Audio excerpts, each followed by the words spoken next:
Caesar de Bello Gallico, Book 5, Chapter 43. Well, let's look at the first sentence. We see here an ablative absolute clause starting us off with the verb coorto, vento maximo. Ablative subject phrase with a great wind having arisen. Ablative place phrase on the seventh day, genitive description of the siege. They began. Who's they? Oh, this would be the Gauls, the various tribes, Nerwii, Erbroanese, and all their buddies. They began, complement clause, infinitive, to throw.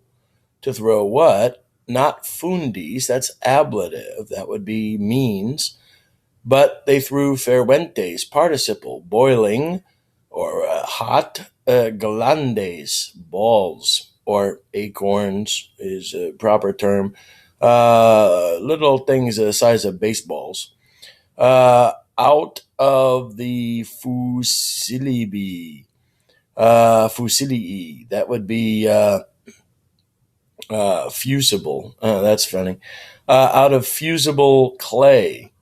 In other words, they took the clay and they made it hot, red hot. So, Fuentes agrees with Glandes, Fusili, Argilia. And they also threw Ferwenfacta, having been made heated, or heated Yacula, darts or spears into the cottages, or the casas, which, now the casas would refer to the Roman barracks. These are semi-temporary dwellings, and you'd put, as it says right here, which had been covered, ablative means phrase, with thatch or straw, ablative means, or manner, in the manner of the Gauls. So what does that mean? When Cicero had got his camp going, winter camp, they had it constructed in such a way that it would have barracks instead of tents because it was winter. For roofs, you don't want to, what would the normal roof be? It'd be clay, which is heated and made into like a pottery. It'd be tile or stone, way too costly and expensive for winter quarters. So it was a good building choice, but not so good for fire. These, that would refer to the houses or the little cottages, the barracks, comprender, grabbed or caught the ignem fire quickly, and ablative source phrase, or not source, probably means, probably manner, maybe cause. By the greatness of the wind, they distiluent, they carried it into every, in plus accusative goal phrase, place of the camp. So, in other words, these cottages just started shedding off their fiery thatched straws everywhere. The enemies, insecuti, perfect participle, but deponent, having followed with a great clamor, ablative of means, as if the victory part having been obtained and explorata having been explored already. So what does that mean? It's a little rough discourse, but clearly the meaning is the Gauls are ready to go. They think that everything's on fire in there. Now is the time to begin their big attack. They began, infinitive, to act, to move, to push. The turres, they had built those already, the towers.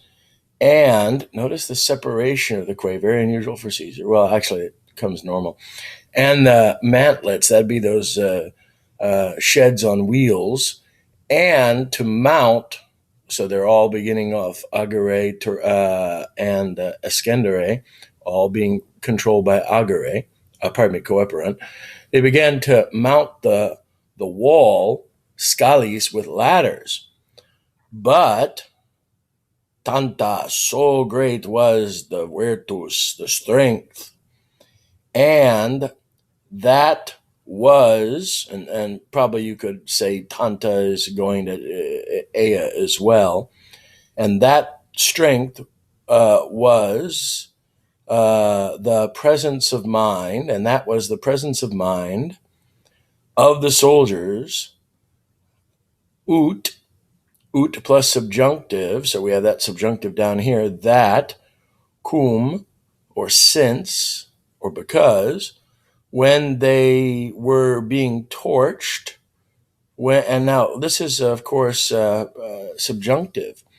So, is it subjunctive because it's subordinate to a complement clause or a result clause? Or is it subjunctive that though they might be scorched, so it's a potential perhaps? I think it's a potential. They might be scorched by flames on every side, undique, and they might be pressed with the very great multitude of weapons. And though they might be, so this is cum, I think, almost a though, right? Though they might understand, they might perceive that all their baggage and all their fortunes, indirect statement clause, are burning, so that not only no one would depart, that goes with the ut clause, pretty cool, from the wall for the sake of demigrandi gerund going away, but quisquam, anyone would not even look back. We'll talk about that in just a second. And then all fought, complement clause, because of their strength and virility and presence of mind, most fiercely and most strongly. This day was by far so the adverb is agreeing, is showing how the day was, most severe to our men, probably dative. But, however, it had this event or this issue, this result, that on that day, the greatest number of the enemies were wounded and were killed. Oh, there's a bright side of all that fire and flying balls of heat and javelins and burning and towers and mantlets coming up.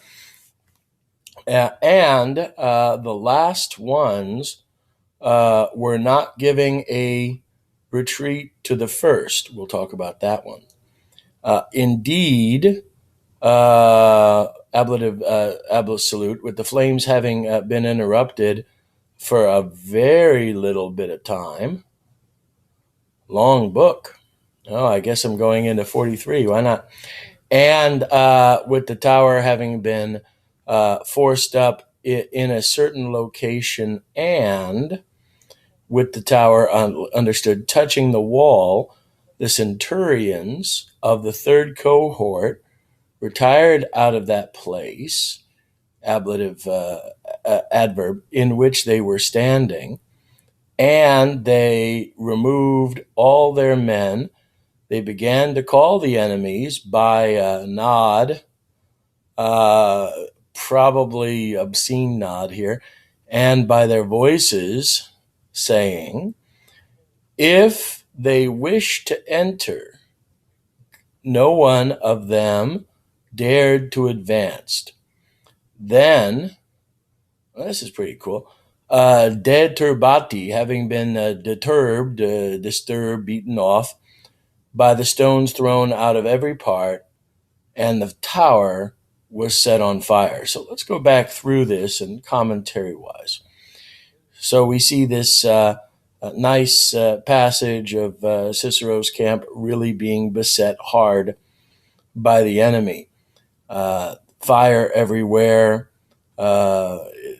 This enemies were excited. And look at the difference between the previous battle and this one, where the men had the presence of mind and the strength that though they might be torched with flame, and though they might be pressed by the greatest number of spears, and though they understand that they were losing their stuff, they still fought on. That's exciting.